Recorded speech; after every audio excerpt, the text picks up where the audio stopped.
শ্রীকৃষ্ণের যেটা গায়ত্রী মন্ত্র, শ্রীকৃষ্ণের একটা গায়ত্রী মন্ত্র তো আছে, সেই শ্রীকৃষ্ণের গায়ত্রী মন্ত্রটাকে বলে কাম গায়ত্রী মন্ত্র। কাম শব্দটা শুনে আবার বিভ্রান্ত হবেন না, কারণ কাম শব্দটা এমন একটা লোভনীয় শব্দ, শুনলে মনের মধ্যে একটু বিকার এবং মাথায় বিভ্রান্তি, মনে বিকার আর মাথায় বিভ্রান্তি আসতে পারে। সেই জন্য বলে দিচ্ছি যে কাম শব্দটা শুনে বিচলিত হবার কিছু নেই। এখানে কাম গায়ত্রী এই জন্য বলা হচ্ছে যে গায়ত্রী মন্ত্রটা আসলে কাম দেবতার। কৃষ্ণের নিজের কোনো গায়ত্রী মন্ত্র নেই। যেমন মা কালী, তার নিজের গায়ত্রী মন্ত্র আছে। বিষ্ণু, তার নিজের গায়ত্রী মন্ত্র আছে।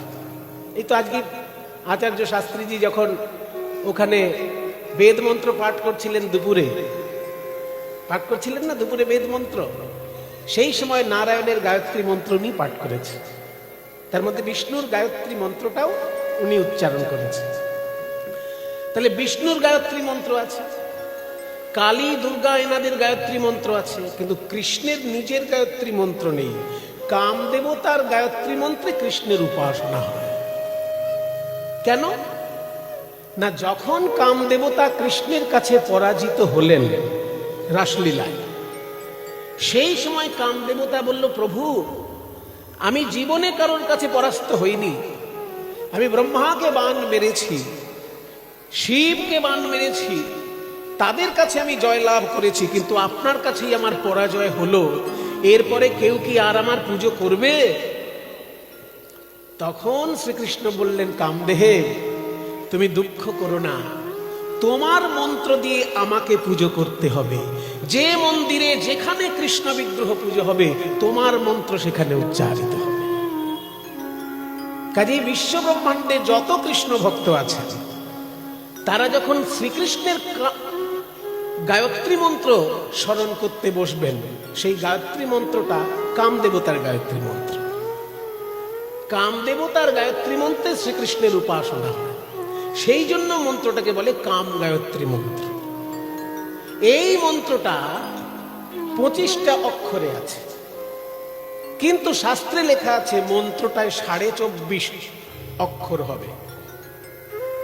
কাম গায়ত্রী মন্ত্র রূপ চৈতন্য চরিতামৃতে আছে, চৈতন্য চরিতামৃতে খুলে মিলিয়ে নেবেন। কাম গায়ত্রী মন্ত্র রূপ হয় কৃষ্ণের স্বরূপ, 24 অক্ষর তার হয়। কাম গায়ত্রী মন্ত্র রূপ হয় কৃষ্ণের স্বরূপ, 24 সার্ধ মানে কি? অর্ধেক সমেত, অর্থাৎ 24 এবং অর্ধেক, অর্থাৎ 24.5। 24 অক্ষর তার হয়, সেই অক্ষর চন্দ্র হয় কৃষ্ণে করি উদয়, ত্রিজগৎ কইল প্রেমময়। বলছে শ্রীকৃষ্ণের শ্রী অঙ্গে 24.5টা চাঁদের উদয় আছে, কারণ কাম গায়ত্রী মন্ত্রে 24.5টি অক্ষর থাকার জন্য সেই প্রত্যেকটি অক্ষর এক একটি চাঁদ রূপে শ্রীকৃষ্ণের অঙ্গে বিরাজ করছে। 24.5টি চাঁদ শ্রীকৃষ্ণের অঙ্গে কোথায়? না, এই যে দুটি হাত, শ্রীকৃষ্ণের যে দুটি হাত, দুটি হাতে যে 10টি নখ, এই 10টি নখ হচ্ছে 10টি চাঁদের মতো উজ্জ্বল। নখগুলো দেখে মনে হয় যে যেন এক একটা চাঁদ বসানো আছে আঙুলের মাথায়। সেই জন্য শ্রীকৃষ্ণের হাতের 10টি নখ 10টি চাঁদ, পায়ের 10টি নখ 10টি চাঁদ, 20টা এখানেই হয়ে গেল। এইবার গোটা মুখমণ্ডল চাঁদের মতো দেখতে, সেটা একটি চাঁদ। আর দুটি গাল এমন চকচক করে, দূর থেকে দেখে মনে হয় যেন চাঁদ উঠেছে, তাই গাল দুটিও চাঁদ। কয়টি হলো? 23টি হলো। আর এই যে কপালের মধ্যে একটা চন্দনের বিন্দু আছে, একটা পদ আছে রূপে, ভালে সে চন্দন চাঁদ, কামিনী মোহন ফাঁদ, আধারে করিয়াছে আলো। মানে চন্দনটাই যেন চাঁদের মতো উজ্জ্বল। মানে অমাবস্যায় যদি কোনোদিন কৃষ্ণের রূপ দেখেন, কি করে দেখবেন? আকাশে তো চাঁদ নেই, তাহলে কৃষ্ণের রূপ দেখলে কি করে? মজা করে সখীরা বলেছে। তখন বলে, তোরা জানিস না শ্রীকৃষ্ণের কপালে যে চন্দন বিন্দু আছে, ওই চন্দনটাই তখন চাঁদের মতো আলো হয়ে আছে। কাজেই ভালে সে চন্দন চাঁদ, কামিনী মোহন ফাঁদ। রিবাব একটু কমিয়ে দাও, কথা বললে না রিবাব বেশি থাকলে ইকো ইকো হয়ে যায়। ভালে সে চন্দন চাঁদ, কামিনী মোহন ফাঁদ, আধারে করিয়াছে আলো। তার মানে দুটি হাতে 10টি চাঁদ, দুটি পায়ে 10টি চাঁদ, নখ আর মুখমণ্ডল গোটাটি চাঁদ, দুটি গাল চাঁদ, আর এই চন্দনের বিন্দু এটাও চাঁদ। 24টি চাঁদ শ্রী গোবিন্দের সর্বঙ্গে বিরাজ করছে। আর অর্ধচন্দ্রটা কোথায়? 24.5 হবে। অর্ধচন্দ্রটা তাহলে কোনটা? বলছে যে কপালটা, কপালটা দেখতে যেন অর্ধচন্দ্র। এই যে এইখান থেকে হাফ রাউন্ড হয়ে আসছে, কপালটি যেন অর্ধচন্দ্র। এইটা ধরে 24.5 চন্দ্র শ্রীকৃষ্ণের অঙ্গে উদয় হয়েছে।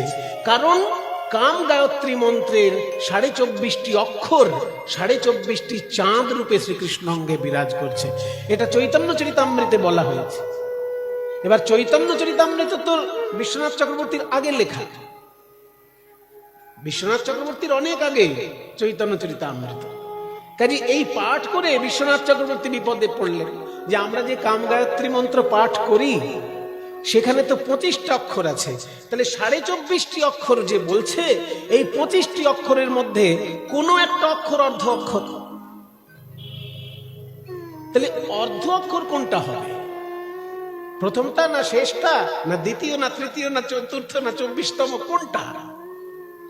এইটা নিয়ে যখন বিশ্বনাথ চক্রবর্তী বিপদে পড়লেন, উনি খাওয়া দাওয়া বন্ধ করে রাধা কুণ্ডের তীরে বসে থাকলেন। বললেন যে আমি যতক্ষণ এর সদুত্তর না পাচ্ছি আমি আর আহার করব না। এই বলে বিশ্বনাথ চক্রবর্তী এমন ধ্যানে ডুবে গেলেন যে ধ্যানে একদম অচৈতন্য হয়ে গেলেন। ওই ধ্যানের মধ্যে রাধারানী দর্শন দিয়ে বললেন, ওরে বিশ্বনাথ, তুই একটু প্রসাদ পেয়ে নে।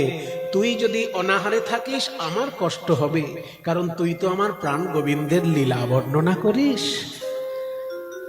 তুই জানতে চাইছিস যে কোনটা 24.5 অক্ষরের মধ্যে কোনটা অর্ধেক অক্ষর, এই তো যা গিয়ে দেখ।